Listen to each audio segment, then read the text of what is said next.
फिर कहते हैं कि हमारे काम नहीं होते। एक कथा सुनाता हूं आपको आज सैन जी की।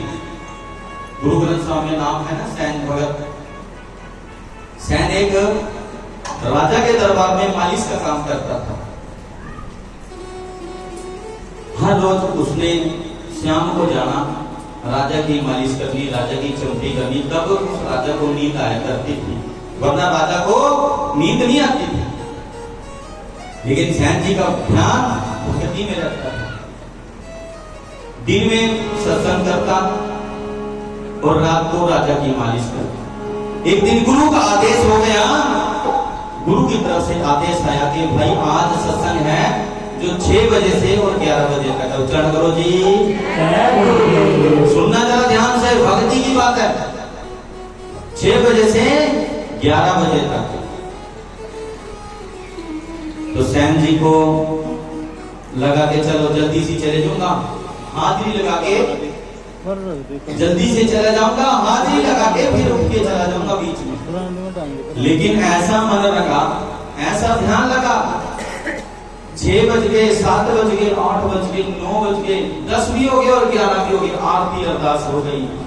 अब याद आया कि आज तो राजा बहुत गुस्सा होगा, कोड़े मारेगा। डर के मारे घर भी नहीं गया कि कहीं राजा के जो सिपाही हैं घर ना आ जाए देखने के लिए भी तू घर सो रहा है आराम से, तो राजा जाग रहा है। गुरु के दरबार में लेट गया। वहीं तो गुरु बोला बेटा आज तक तो तू रात रहा नहीं, तुझे तो दरबार में जाना होता है, आज क्यों नहीं गया? बोले महाराज आज सत्संग में मन ऐसा लगा, याद ही नहीं रहा दरबार का, अब पता नहीं क्या होगा। गुरु बोला बेटा डरने की बात नहीं, जो भी होगा अच्छा ही होगा। जब तूने ये समय है ना सत्संग में बिताया है, ये समय तूने अपने अच्छे कर्म के लिए बिताया है, जा मैं आशीर्वाद दे तो तुझे कुछ नहीं होगा। अगले दिन डरा डरा जा रहा है और सोच रहा है कि कोई पूछ ही नहीं रहा, न दरबारों ने पूछा, न अहलकारों ने पूछा, न दरबारियों ने पूछा। राजा के पास पहुंचा, हाथ जोड़कर खड़ा हो गया, इधर राजा। राजा कहता भाई सैन, अरे तूने कल इतनी अच्छी मालिश की, आज तक ऐसी मालिश तूने नहीं की, आज फिर वैसी मालिश कर दे। और सैन सोच रहा है कि गुरुजी आज मेरी फिरकी ले रहा है, फिरकी लेना मैंने मजाक कर रहा है। वो कह रहा है गुरुजी महाराज जी क्षमा करना। क्षमा किस बात की भाई, तू सच में कल आया और तूने इतनी अच्छी मालिश की, विश्वास नहीं हुआ। बाहर हलकारों से पूछा कि भाई मैं कल आया था। बोले अरे तू पागल है, तेरी याददाश्त चली गई, तू कल आया था, पूरे टाइम पे 9 बजे आया और तूने राजा की 9 बजे से 11 बजे तक मालिश की। आंखों में पानी आ गया, भाज के दरबार में गया और बोला महाराज जिसकी आप रचा लेते हो ना उसका कोई भी बालवान नहीं कर सकता। उच्चारण करो जी।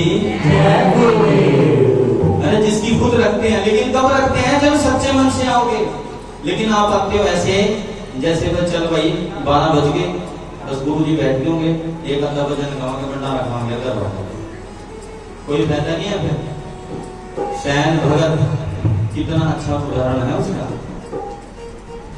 धन्ना भगत सबने सुना है। धन्ना भगत ऐसा भगत हुआ कि उसने पत्थर से भी अपनी गौओं को चरवाया था, पत्थर से भी। लेकिन वो भगती कहां से आती है? वो अंदर से आती है, मन से आती है।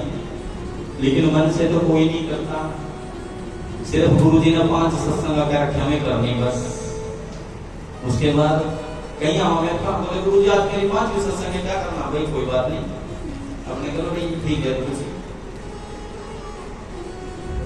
सत्संग बेटे मन के पाप काटता है। जो शरीर खाता है भोजन, शरीर क्या खाता है? भोजन, और आत्मा खाती है भजन। आत्मा का भोजन भी दिया करो, फिर देखो आत्मा कितनी संतुष्ट रहेगी। वरना 1000 होने के बाद लाखों की उम्मीद रखते हैं, लाख होने के बाद करोड़ों की उम्मीद रखते हैं।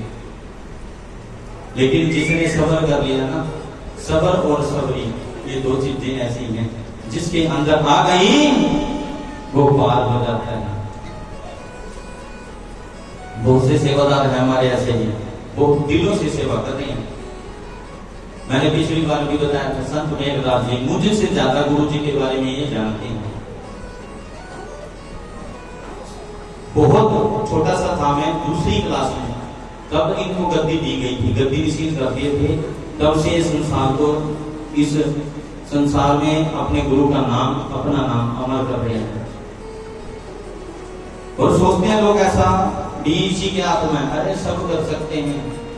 गुरु के दरबार में आके गुरु से जब लिंग लग जाते हैं ना, अपने परिवार को भी छोड़ देते हैं लोग। मेरा भी मन गुरु जी की भक्ति में तभी लग गया था जब मैंने देखा कि गुरु के पास कितने अच्छे अच्छे लोग आते हैं, कितने दुखी आते हैं, कितने सुखी आते हैं, कितने अमीर आते हैं, कितने गरीब आते हैं। और गुरु जी सबका उद्धार करते हैं, निष्पक्ष निर्लेप। तो मैं भी ऐसा ही बनना चाहता हूं। कभी यहाँ कोई जात पात नहीं पूछी जाती किसी से, कि जात पात पूछे न कोई, जो हरि का भजे सो हरि का। जो हरि को भजेगा ना, वो हरि को बजाता है, जात पात कुछ नहीं होता। तो आइए सर्वप्रथम हमारे प्रधान श्रीमान ज्ञान जी घुसंती प्रधान से एक भजन सुनना चाहते हैं, वो सुनते हैं। उसके बाद जैसा गुरु जी का आदेश रहेगा, एक दो शब्द जो भी गाएंगे, क्योंकि आज हमारे प्रधान श्रीमान मनपुर जी को अपने घर जाने की थोड़ी जल्दी है, लेकिन बारिश आ चुकी है रोकने के लिए। तो आइए सुनते हैं घुसंती प्रधान जी से एक शब्द।